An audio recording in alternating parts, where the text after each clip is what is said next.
están? Buenos días.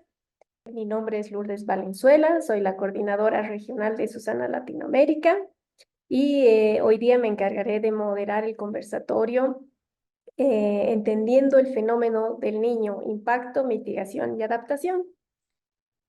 El fenómeno del niño es un evento climático periódico que afecta principalmente a la región del Pacífico tropical y se da por efecto del cambio climático. Se caracteriza por un calentamiento anómalo de las aguas superficiales del Océano Pacífico ecuatorial, lo que desencadena una serie de impactos climáticos significativos en todo el mundo. Este fenómeno ocurre aproximadamente cada 2 a 7 años y puede tener consecuencias dramáticas en términos de clima, agricultura, economía y seguridad alimentaria.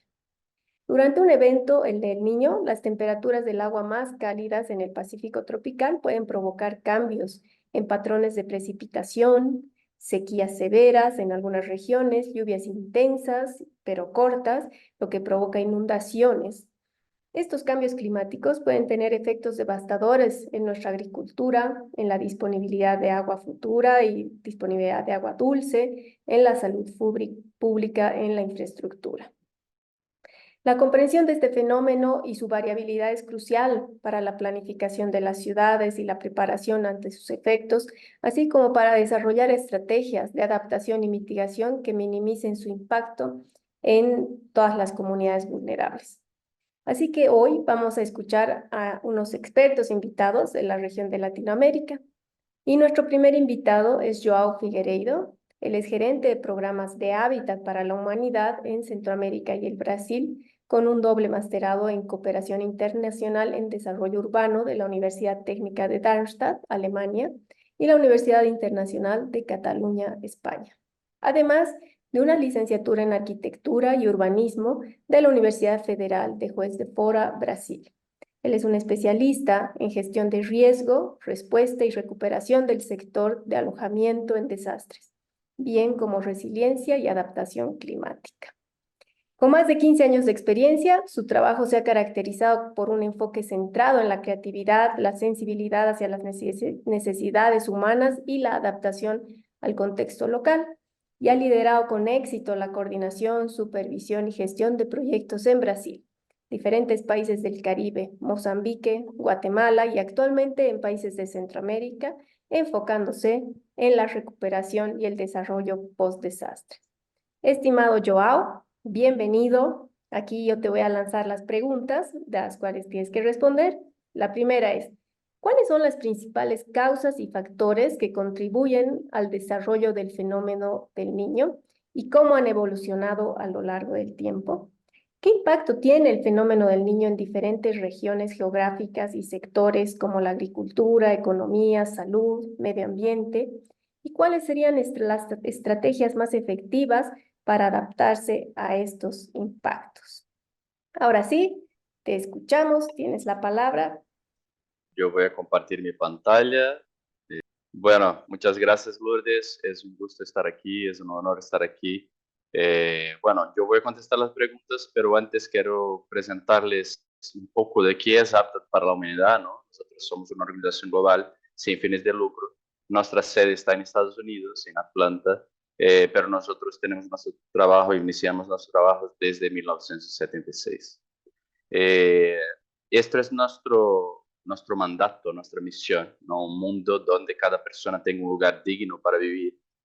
Eh, Voy a pasar rápidamente. Nosotros tenemos lo que llamamos de estrategia de las tres casas, que es como nosotros actuamos desde de la parte de construir impacto directamente en la comunidad, no construyendo infraestructura, viviendas, finanzas para viviendas, incidencia política, reducción de riesgos en las comunidades, así como trabajamos con otros actores del ecosistema de la vivienda, incidiendo, creando un impacto en el sector y, claro, generando un impacto grande en la sociedad, que es la tercera casa, ¿no? La casa naranja que pueden ver.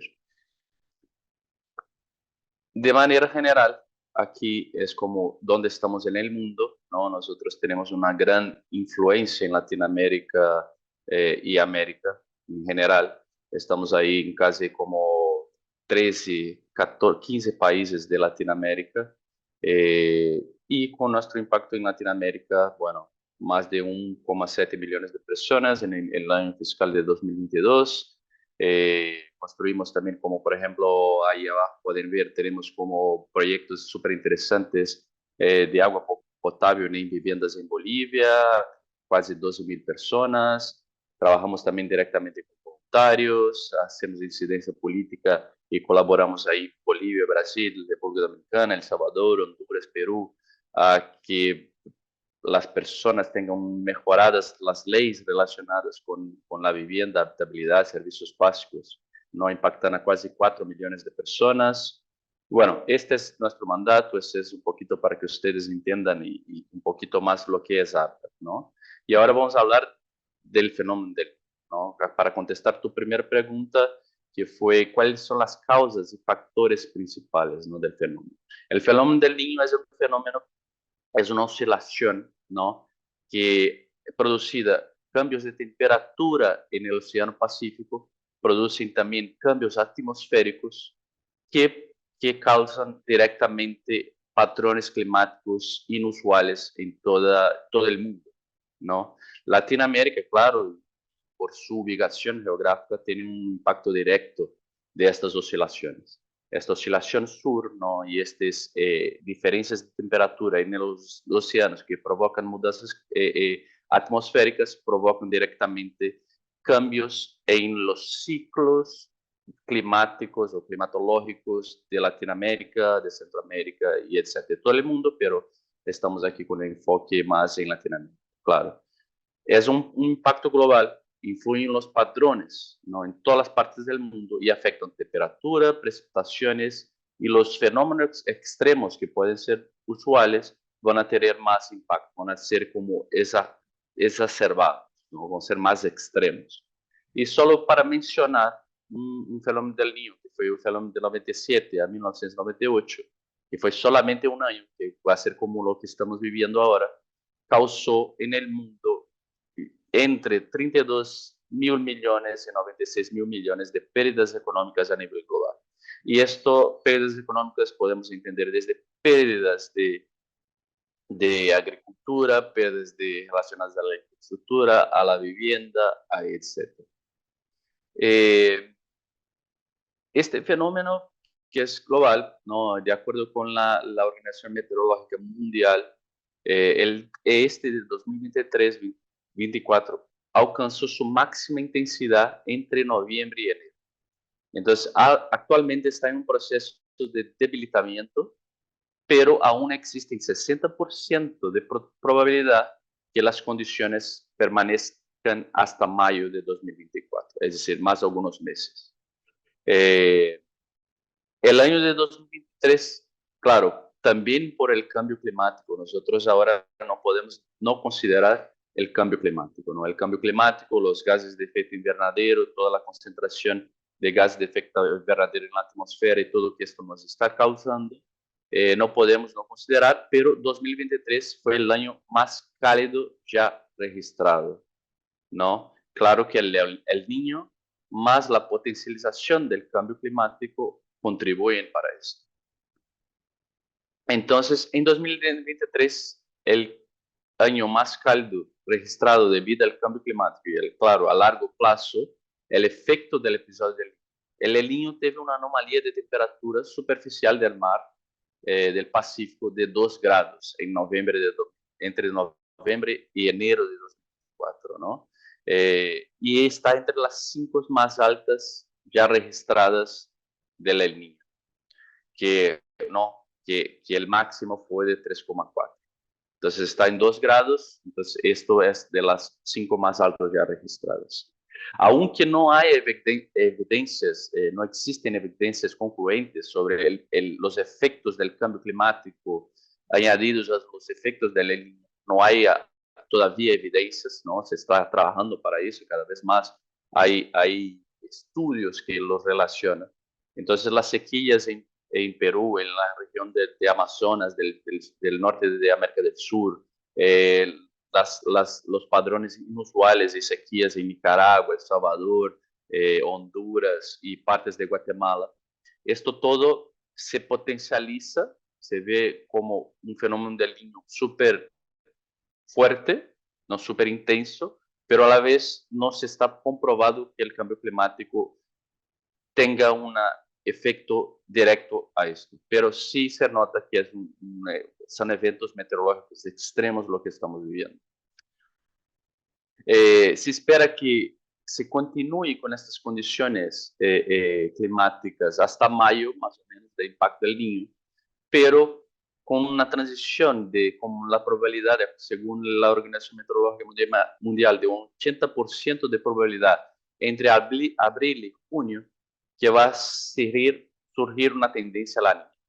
Y es decir, la niña y el niño no son opuestos, no es decir que van a tener impactos diferentes, pero la niña genera como más lluvias, una temporada de huracanes más intensos. Y entonces hay esta tendencia, claro que la Organización Meteorológica Mundial dice que ahora, en primavera, es muy difícil hacer las proyecciones correctas, pero hay probabilidades, ¿no? Eh, entonces, estamos ahí con estas tendencias, ¿no? Para que entendamos un poco las tendencias, en qué punto estamos del fenómeno del Niño en la región. Entonces, hay esta probabilidad de por lo menos 40% que hasta finales del año nosotros cambiemos del el Niño a la Niña. ¿Correcto? Aquí un poco de los impactos, Lourdes y audiencia. Nosotros tenemos ahí algunos impactos, ¿no? Que ya se están sintiendo, y por más que el fenómeno del Niño esté en una fase de transición descendiente tal, la sequía extrema continúa, ¿no? El corredor seco centroamericano, que ya sofre por su clima dual, ¿no? Que son intensas lluvias e intensas sequías, esa alternancia, el Niño potencializa eso. Es decir, la gente puede creer que solo va a haber sequías, pero no, hay sequías y todavía puede pasar fenómenos como lluvias intensas que generan muchas inundaciones, deslaves, deslizamientos. Entonces, estamos ahora con una significativa disminución de las precipitaciones, en especial en Centroamérica, el corredor centroamericano que va desde el sur de México al norte de Costa Rica. Tenemos una afectación en la agricultura, en la producción agrícola ya se ve muy afectada. Guatemala ya anticipa reducciones de 25 a 50% de su producción agrícola, que son principalmente basadas en el maíz, el frijol y otros granos. Y El Salvador ya tiene un impacto de 47% en la primera cosecha de este año. Es decir, una pérdida de casi 119.000 kilos de maíz. Y es claro, las necesidades humanitarias no son solo directamente relacionadas a los medios de vida, son también relacionadas al acceso al agua, al acceso a la salud, el agua, el saneamiento y todo que genera en cuestiones de salud. Y las necesidades humanitarias ahora mismo en la región son de cerca de 38 millones de personas en necesidades humanitarias. Entonces, para entender un poquito el impacto, ¿no? En Centroamérica más específicamente. Y cómo y qué estrategias, ¿no? Ya entrando un poquito, Lourdes, en la tercera pregunta, ¿no? ¿Cuáles serían las estrategias más efectivas para adaptarse a estos impactos?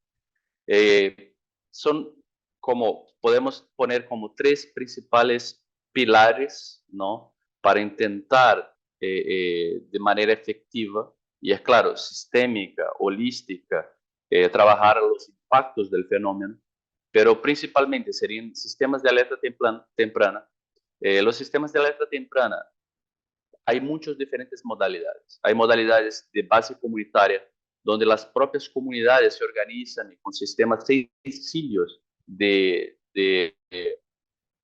pronósticos climáticos, donde recolección de agua de lluvias, algunos sistemas muy sencillos que hoy ya están muy disponibles. Claro, tenemos muchas facilidades tecnológicas en los días de hoy, se puede hacer a nivel comunitario de manera efectiva, que la gente saiba que aguas arriba, si hay como algunas lluvias, aguas arriba se puede generar impactos aguas abajo, de inundaciones, etc.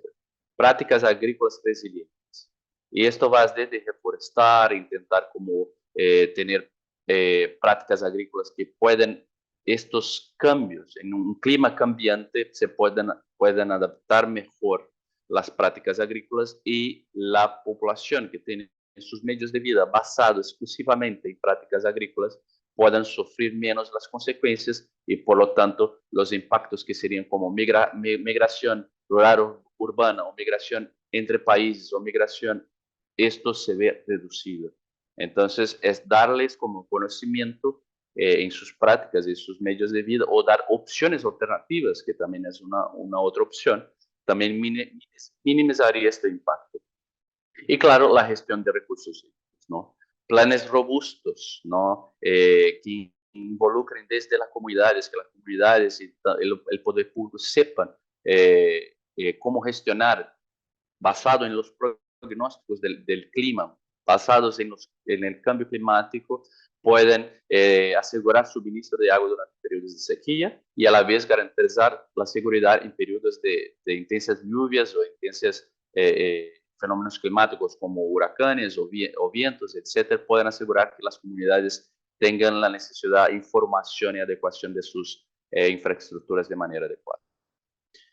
Y es claro, garantizar la importancia de una acción colectiva, ¿no? Ninguna organización o ningún país o ningún gobierno puede implementar solamente, entonces la cooperación, compartir recursos y conocimientos es esencial, ¿no? Estamos en un mundo que se está cambiando rápidamente con un clima que se cambia todavía más rápido de lo que los pronósticos nos dicen, entonces es esencial tener acciones colectivas, tener respuestas coordenadas y una preparación proactiva. Aquí voy a dar un pequeño ejemplo muy dentro de la misión de Hábitat para la Humanidad, que es una vivienda que llamamos vivienda de modelo Andalucía, que se desarrolló por Hábitat El Salvador, nuestra organización nacional en El Salvador, junto con la Universidad de Sevilla.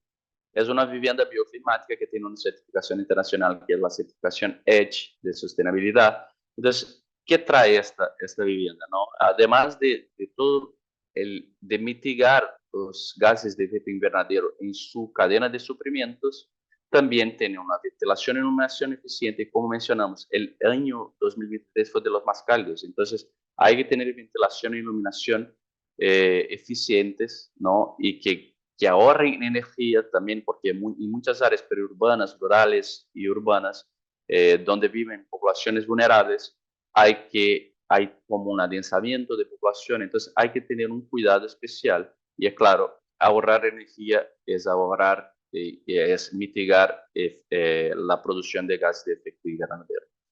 Cosecha de agua de lluvias. Y estas aguas de lluvias pueden ser captadas por los techos, pero también pueden ser captadas por edificios públicos a nivel comunitario. Este es un ejemplo de una vivienda, pero esto puede ser una escala comunitaria también. Claro, uso eficiente de agua y aprovechar aguas grises y etcétera. Una cobertura reflectante que ayuda en el aislamiento térmico, pero a la vez también contribuye al que el calentamiento de áreas construidas no sea tan alto y no generen como burbujas o zonas de calor extremos, ¿no? Y claro, iluminación que ahorra energía. Pero aquí quiero dejar como estos 7 puntos que serían como estrategias enfocadas que se podrían utilizar. Claro que eso es solo una pequeña muestra de lo que se podría ser hecho para reducir y adaptar el impacto. Como ya mencionamos, sistemas de alerta temprano centralizados, utilizando infraestructuras del gobierno o utilizando agencias especializadas de gobiernos locales, centrales, etcétera, pero también comunitarias.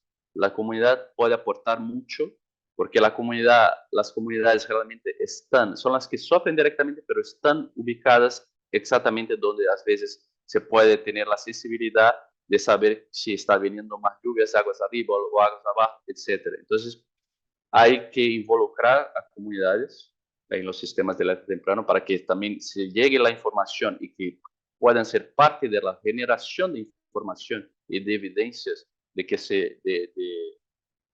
de alertar a los pequeños cambios del clima a nivel local. Claro, redes de apoyo comunitario y redes de apoyo comunitario desde crear sistemas colectivos, ¿no? De apoyo. ¿no? Si, por ejemplo, si hay como edificios públicos que se pueden captar agua o se puede crear como cooperativas que se puedan ayudar en tiempos de crisis en sus producciones agrícolas, en compartir sus recursos, también es muy interesante.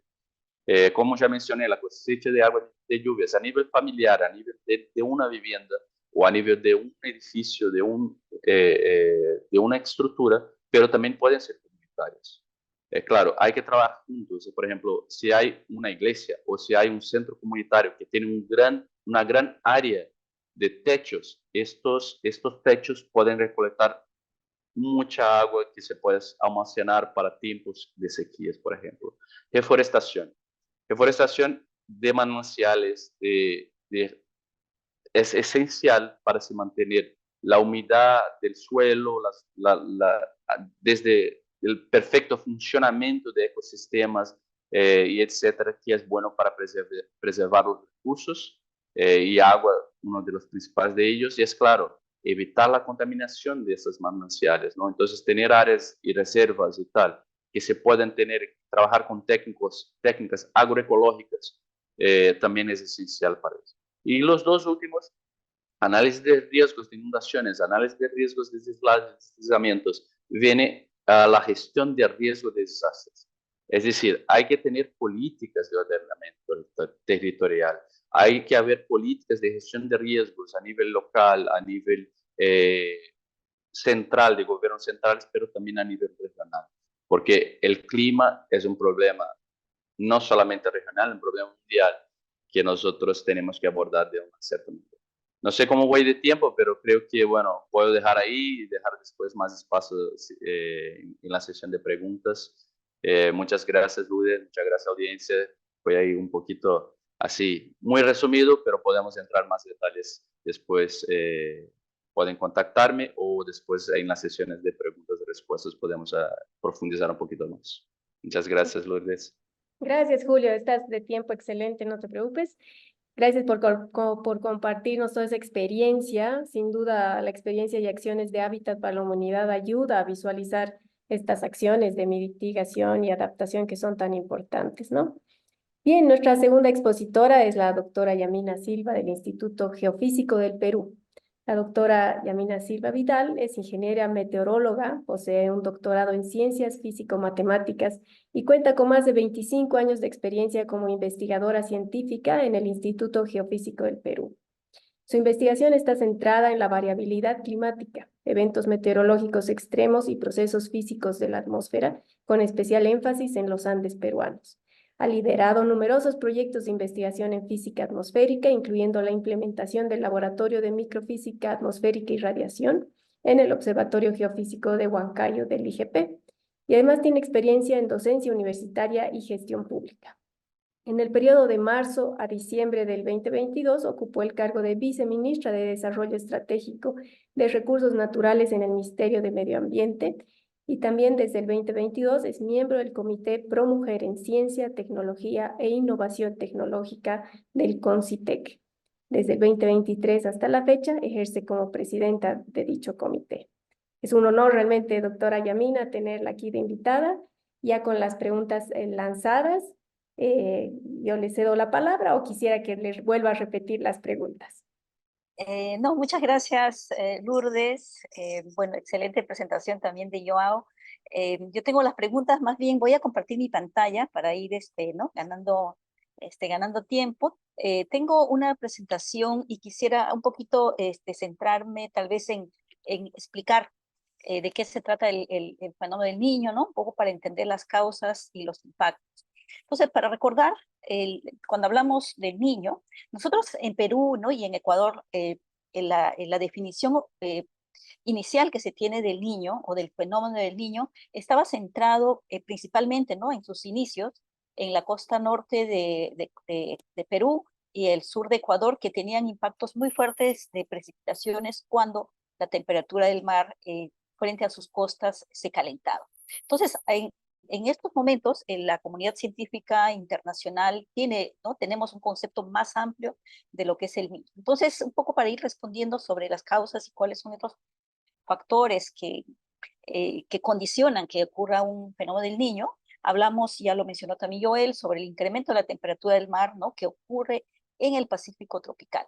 Entonces, y tenemos ahorita diferentes como tipos del niño, que le voy a explicar en un ratito, pero quisiera que con esta figura nos centremos un poco en ver lo que es el niño de la región 1+2, el niño 1+2, que es la que está próxima a nuestras costas de Perú y Ecuador, y el niño en el Pacífico Central, que es el que conocemos como la región niño 3.4, ¿no? Que también le llamamos como el niño global. Entonces, yo voy a hablar un poco del niño costero y el niño global porque los impactos son diferenciados. Entonces, un poco para recordar, ¿no? Los que manejan la parte física, los que estamos, ¿no? en esta parte, sabemos bien que el niño ocurre entre la interacción que se da entre el océano y la atmósfera. Entonces, hay numerosas investigaciones, ¿no? Desde los años 80 que daban de explicar por qué es que se genera, quién es el que activa que se genere esta anomalía climática, que en realidad es una anomalía, pero que es parte de nuestro sistema climático, es parte de ¿no? del desarrollo de todo nuestro sistema Tierra. Entonces, recordamos bien que por un lado tenemos los vientos alisios, que son los vientos que vienen de la costa, que está vinculada a un anticiclón del Pacífico Sur, que es un sistema atmosférico que circula en sentido antihorario en el Pacífico, el Pacífico Sur, ¿no? Sur oriental, que está en los bordes de nuestra costa de Chile, Perú, que va. Entonces, aquí los vientos son del sureste, que se conocen como los vientos alisios, que son los que sostienen, estos vientos son los que sostienen la costa, la zona del afloramiento costero, que es una costa fría que las que tenemos Chile y Perú, ¿no? Y que compartimos la corriente de Humboldt. Entonces, estos vientos usualmente pues son vientos sostenidos que hacen que en la zona ecuatorial soplen los vientos y la superficie del mar de tal manera que las aguas superficiales más cálidas, esa capa cálida va hacia el Pacífico Occidental. Entonces, esto genera que nosotros tenemos una costa bastante fría y tenemos este sistema de afloramiento costero que hace que las aguas, la hipoterma de 20 grados, o esto que conocemos nosotros los físicos como la termoclina, esté bastante superficial en nuestras costas y más bien al otro lado del Pacífico, en el Pacífico Occidental, estas aguas son bastante más cálidas, ¿no? Y la termoclina está mucho más profunda, hablamos de 100 metros, por lo menos de profundidad. Y con estas aguas cálidas está asociado un sistema de cuando el agua es caliente, cuando la superficie es caliente, el viento asciende, ¿no? Y te genera un sistema de nubosidad y, por supuesto, de precipitaciones. Entonces, esta es la condición que nosotros tenemos, ¿no? Y que de alguna manera relaciona al niño en condiciones normales. Entonces, ¿qué pasa en condiciones niño cuando esa interacción se da entre la atmósfera y el océano? Hace, por un lado, que los vientos alisios se debiliten. Al debilitarse los vientos alisios, esto no hay esa circulación normal, hace que la termoclina se profundice en nuestras costas, por lo tanto tenemos aguas cálidas más profundas, que tiene por supuesto impactos muy severos en la pesca, la parte oceánica, y también con las precipitaciones, ¿no? Las precipitaciones que antes estaban en el Pacífico Occidental se van hacia el Pacífico Central. Entonces, estamos hablando, ¿no? De estos vientos que se generan estas anomalías de agua, temperatura superficial del mar, la profundización de la termoclina y, por supuesto, el afloramiento costero, que es la que sostiene las aguas cálidas, las aguas frías, perdón, se debilita, o incluso si el afloramiento existe aún, esas aguas que afloran de aguas más profundas son aguas más cálidas, ¿no? Y con eso, pues, con impactos importantes. Entonces, esta es un poco digamos, la teoría que manejamos, ¿no? ¿Qué cosa es lo que ocurre cuando se dan estos eventos del niño? Entonces, históricamente, nosotros tenemos, y Joel mencionó también, ¿no? De estos dos grandes eventos que hemos tenido, que recordamos, bueno, estamos por los 50, recordamos los eventos del 82-83, el niño 82-83, que fue de impactos grandiosos a escala global, ¿no? Y el 97-98, que es, digamos, lo relativamente más reciente. Entonces, si vemos en esta gráfica, tenemos el 83, que tenemos esta lengua de aguas cálidas, que cuando nosotros nos hablan del niño, cerramos los ojos y automáticamente estamos mirando esta lengua de aguas cálidas, ¿no? Que es el que se conoce un poco como el niño canónico. El 98 más o menos también tuvo esa estructura con aguas muy cálidas. Luego tuvimos otros eventos similares a estos, pero no tan intensos como el 83 o el 98, que fueron el 87 y el 92. Entonces, es un poquito para que ustedes recuerden cuando veamos impactos, ¿no? Luego, ¿dónde está el mayor calentamiento? ¿Dónde es que se ve digamos, estas zonas de aguas cálidas en el Pacífico tropical? Y tenemos otro evento que a raíz del 2017, que si bien teníamos el Pacífico Central con aguas normales o aguas ligeramente más frías, sin embargo, nuestra costa se calentó muchísimo. En esta región Niño Nomato se calentó muchísimo con impactos muy severos, sobre todo para Ecuador y Perú, ¿no? Que también para nosotros a este le llamamos el niño costero, ¿no? Hemos hecho algunas definiciones. Entonces, estos niños que tenemos, el niño extremo, como tal, cuando se da un calentamiento de estas lenguas cálidas, que se calienta la costa y además se calienta el Pacífico Central con estas lenguas de aguas cálidas, le conocemos como niño extremo. El año 2016, en 2015, en 2016, ¿no? Recordaremos, tuvimos los pronósticos y tuvimos un niño 2016 muy intenso, pero en el Pacífico Central. Y fíjense, aquí si ven un poquito al lado de la costa no se calentó con la misma intensidad, por lo tanto, los impactos también han sido diferentes. Entonces, hay otro concepto que también maneja la comunidad científica que habla del niño Modoki, que es básicamente cuando se calienta, el calentamiento se da en el Pacífico Central, como vemos en 2003, el 2005, y más bien la costa, cerca de la costa o el Pacífico Este, ha estado frío.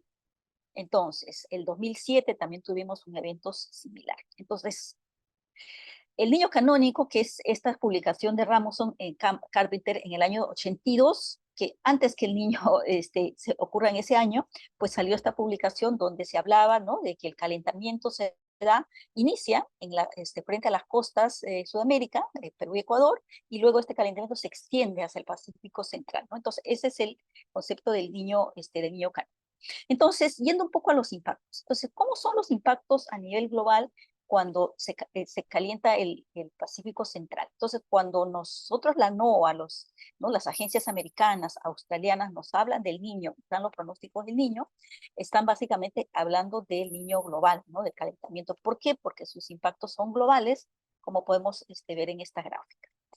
Entonces, en Perú, nosotros hemos definido este concepto del niño costero, que básicamente es el monitoreo de la región niño 1+2, porque nuestros impactos son bastante más severos cuando se calientan en la costa norte. Se voy a pasar un poquito rápido porque ya estoy con el tiempo.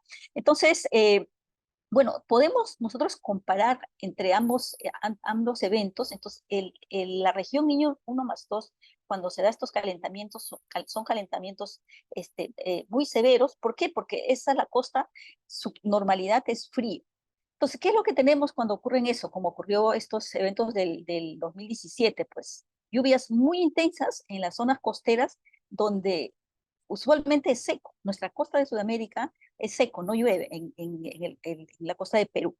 Entonces, tenemos pues desbordes de los ríos que dan cuenta de estos impactos. Entonces, lo que manejamos actualmente, por supuesto que con su alta variabilidad, es esto, ¿no? Si se calienta el Pacífico Central, tenemos sequías en la Sierra Central y la Sierra Sur de Perú.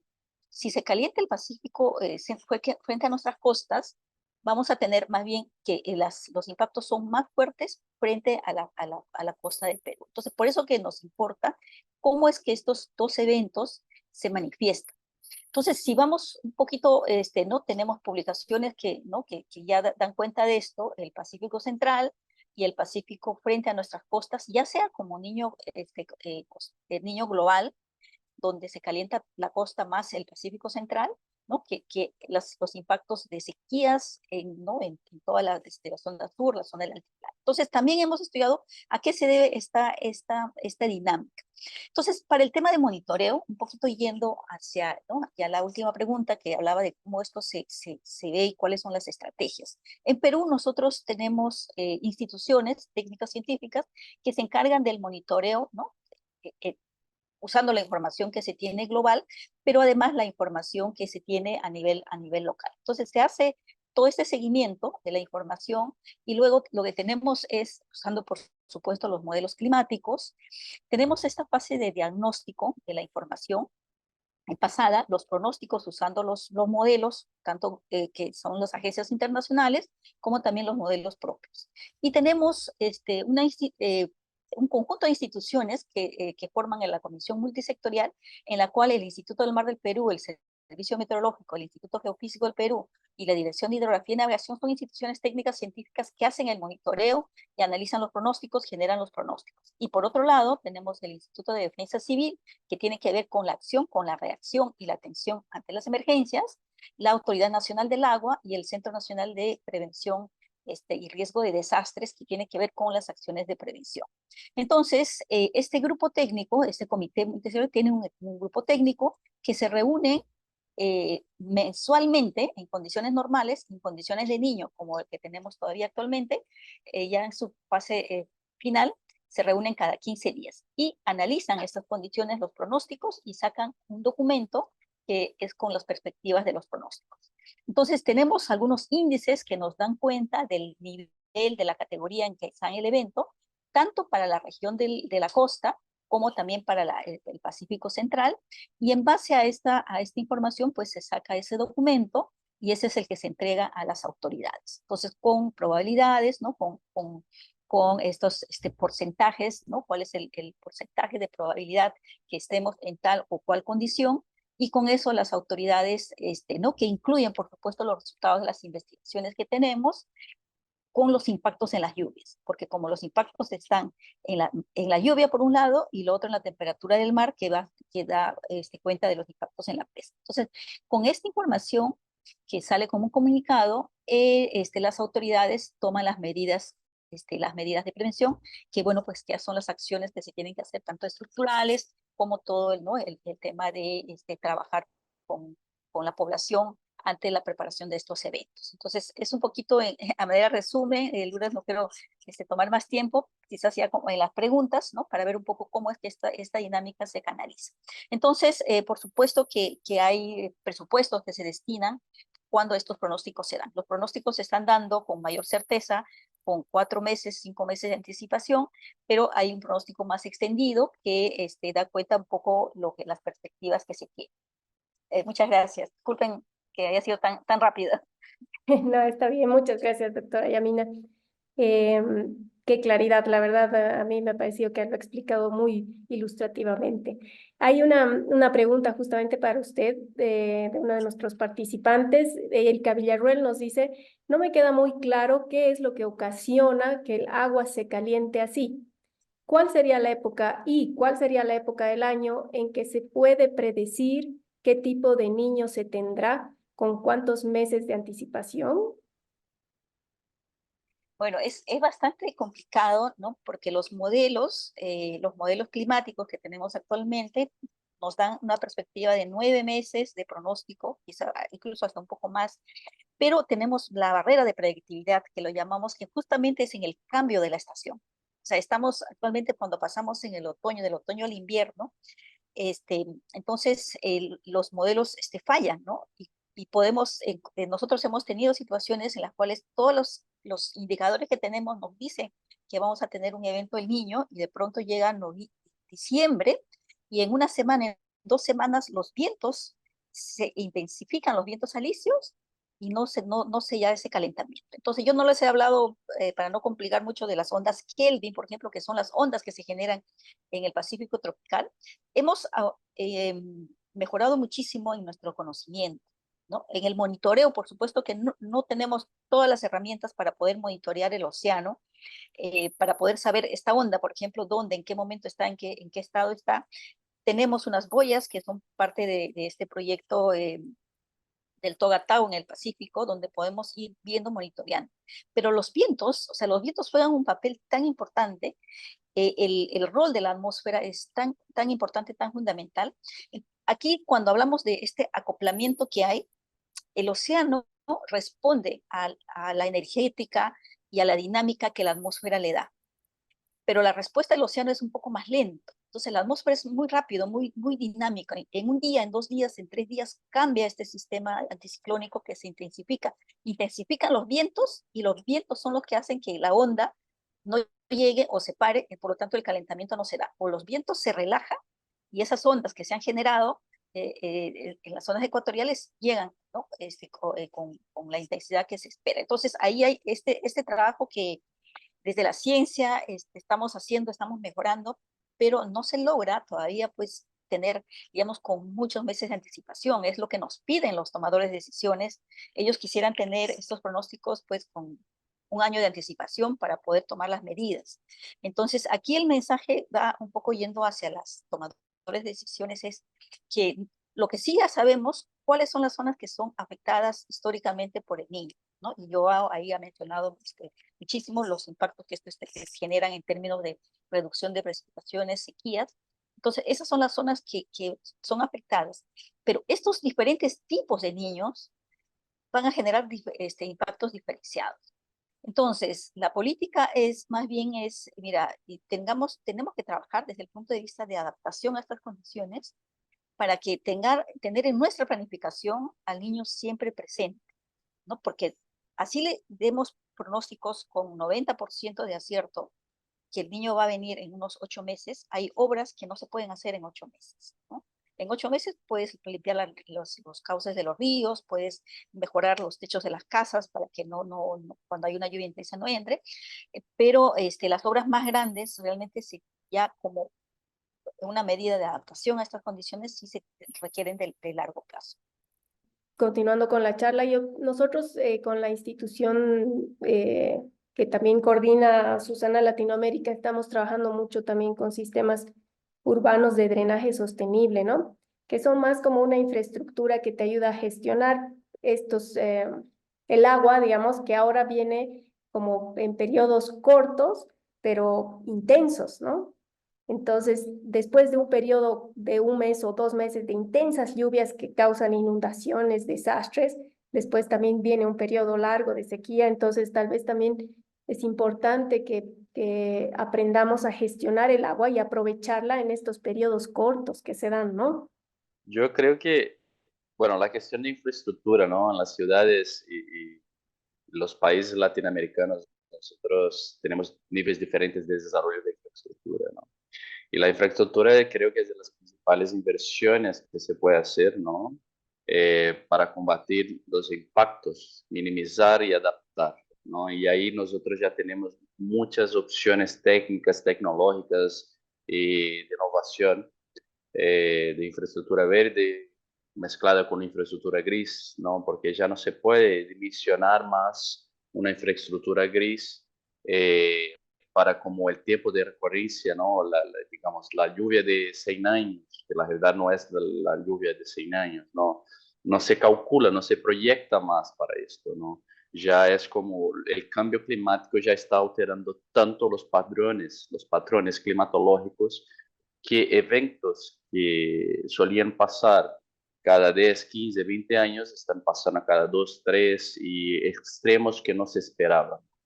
Entonces, la infraestructura, el desarrollo urbano, el desarrollo rural, el desarrollo periurbano tienen que seguir esto, ¿no? Nosotros tenemos que tener esto en mente, entonces desarrollar proyectos y llevar la información a las comunidades, ¿no? Porque yo estuve trabajando en zonas, por ejemplo, de Alta Verapaz, zonas muy rurales en Guatemala, en zonas muy rurales, zonas muy remotas, que si preguntas a la gente si ellos saben qué es el cambio climático, qué es el fenómeno del Niño, no saben. Pero si le preguntan, ¿sientes una diferencia de este año, que fue un año atípico, por ejemplo, para tal año? ¿Sienten la diferencia? ¿Sienten que en los últimos 5 o 10 años ha habido un cambio? Se pregunta a la gente mayor o la gente que tiene ya más experiencia en la comunidad, ellos te van a saber decir exactamente los cambios del clima y cómo sufren esto en sus medios de vida. Entonces, es esencial que trabajar con la comunidad, trabajar con soluciones que no sean más solamente soluciones de ingeniería pura, de construir como un drenaje que sea mayor o que sea más capaz de escoar las aguas superficiales, pero traer como infraestructuras verdes, traer como el conocimiento de la comunidad, porque hay muchos conocimientos de comunidades ancestrales también que son importantes. Hay muchas, bueno, es traer el conocimiento novedoso de mezclar infraestructuras grises con verdes, informar a las comunidades y ahí buscar soluciones de manera general. pero estoy en total alineamiento, Lourdes, que bueno, hay que buscar alternativas, hay que trabajarlas y hay que trabajar en todos los niveles. Bueno, y ahí como más específicamente del clima, dejo que Yanira complemente. Bueno, sí, para complementar, yo estoy de acuerdo con Joao que realmente estos cambios que se están dando, que no es el cambio climático ya cuestión del 2050, 2100, es ahora, ¿no? Y efectivamente estamos observando que estos periodos de eventos extremos están siendo cada vez más frecuentes, más recurrentes. Entonces sí tenemos que estar preparados para, o para una sequía que puede venir en 2 años, ¿no? O para lluvias muy intensas. Y sí, esto de que ocurren las lluvias en corto periodo, eso se nota claramente, no solamente en la zona costera, sino también en la zona de los Andes. Y también en la Amazonía estamos sintiendo estos cambios que el periodo seco se está alargando. Tenemos periodos secos más intensos y eso está afectando muchísimo la biota en la Amazonía. Entonces hay un deterioro de la biota y por eso que en los últimos años se ha incrementado el número de incendios forestales también, ¿no? Con consecuencias muy graves. Entonces, concuerdo en que una de las cosas que se tienen que hacer es hacer que nuestros ecosistemas, por ejemplo, estén en las condiciones saludables, de tal manera que ellos puedan almacenar el agua que viene durante la temporada de lluvia. Tenemos zonas que tienen 3 meses de lluvia en el año, pero que esos 3 meses, si almacenamos ese agua, no construyendo grandes represas, porque no tiene sentido construir grandes represas, porque de aquí seguramente vas a tener años en que no van a haber agua, ¿no? Entonces, y a veces esas soluciones de construir grandes infraestructuras lo que hacen es un costo altísimo para cuando realmente no es la utilidad, ¿no? Entonces, tener esos proyectos de recuperación de los ecosistemas, de las aguas subterráneas, de la siembra, cosecha de agua, como mencionado Joao, que son fundamentales. Entonces, eso nos lleva a realmente pues a regresar a nuestro pasado, lo que han hecho nuestros habitantes anteriores en armonía con su entorno. Entonces, eso es creo que importante, fundamental. Las ciudades, como tenemos nosotros ejemplos clarísimos de la costa norte de Perú, que usualmente no llueve, entonces la ciudad no está preparada para recibir una lluvia. A diferencia de Quito, perdón, de Guayaquil, que es la ciudad que tenemos en el Ecuador próximo, donde hay precipitaciones todos los años, entonces Guayaquil está mejor preparada para las lluvias. Sobre eso llegan las lluvias extremas del Niño, eh, igual es extremo, pero está mejor preparada que Piura en el norte de Perú, que con unas precipitaciones de 10 milímetros, la ciudad se inunda y la gente no puede salir de sus casas y es terrible, ¿no? Entonces, no está preparada la ciudad, no tiene el drenaje pluvial que debería tener, los techos de las casas no son casas adaptadas a estas condiciones secas, pero que con lluvias muy intensas en periodos muy cortos cuando tenemos estas condiciones. Entonces, ahí sí hay un trabajo fuerte que tienen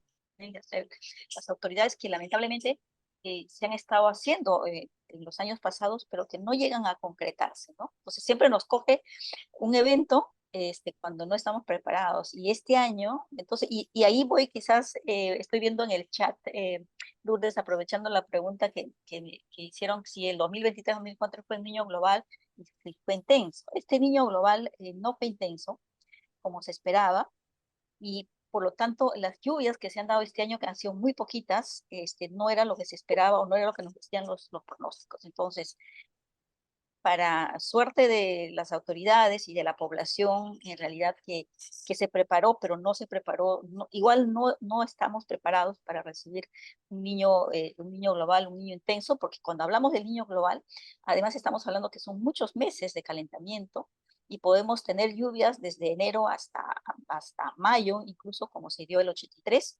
Entonces, no está preparada la ciudad para eso, ¿no? Si tenemos un niño costero, el periodo de lluvias es mucho más corto, ¿no? Es mucho más pequeño. Entonces, y esas son ¿no? las cosas que creo que es muy saludable que estemos discutiendo en estos espacios y además compartir experiencias a nivel de la... Muchas gracias, doctora Yamina. Bien, estamos llegando al final de nuestro conversatorio. Primero, 1 millón de gracias a la participación de nuestros expositores de lujo y de su asistencia. Hemos podido escuchar las respuestas que nos aclaran cuál es la situación latinoamericana y del Caribe frente al fenómeno del Niño y cambio climático. Mañana estamos recordando el Día Mundial del Agua y vemos que es importante con estos efectos climáticos que nos producen situaciones donde debemos tomar acciones apropiadas para gestionar el agua de manera sostenible, ¿no? Entonces, gracias, y a través de estos eventos abrimos espacios para compartir iniciativas, experiencias sostenibles. De la misma manera, impulso a todos los asistentes a que compartan y conversen sobre este tema en nuestro foro de discusiones de Susana, www.susana.org.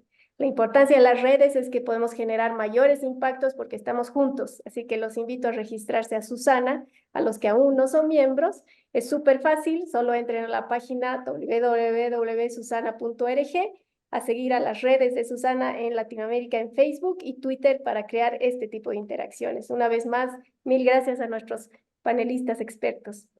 Y hasta la próxima. Muchas gracias. Gracias, muchas gracias. Gracias. Chao. Únete a la red Susana. Ingresa a www.susana.org y accede a conocimiento especializado en saneamiento.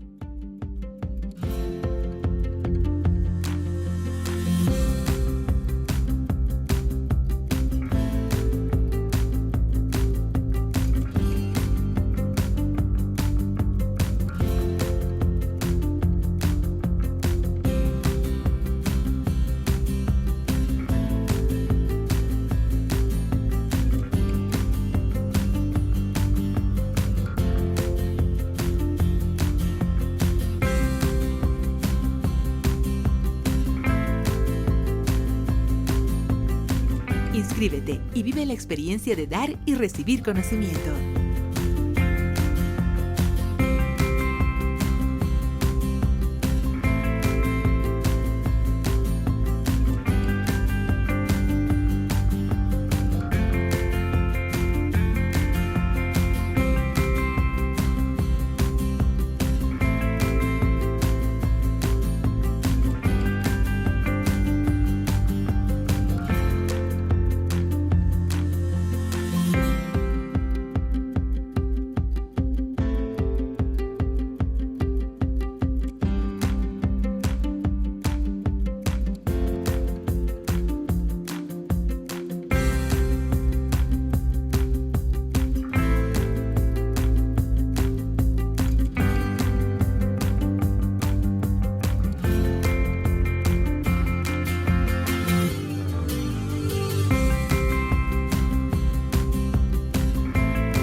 El conocimiento no ayuda si no se usa.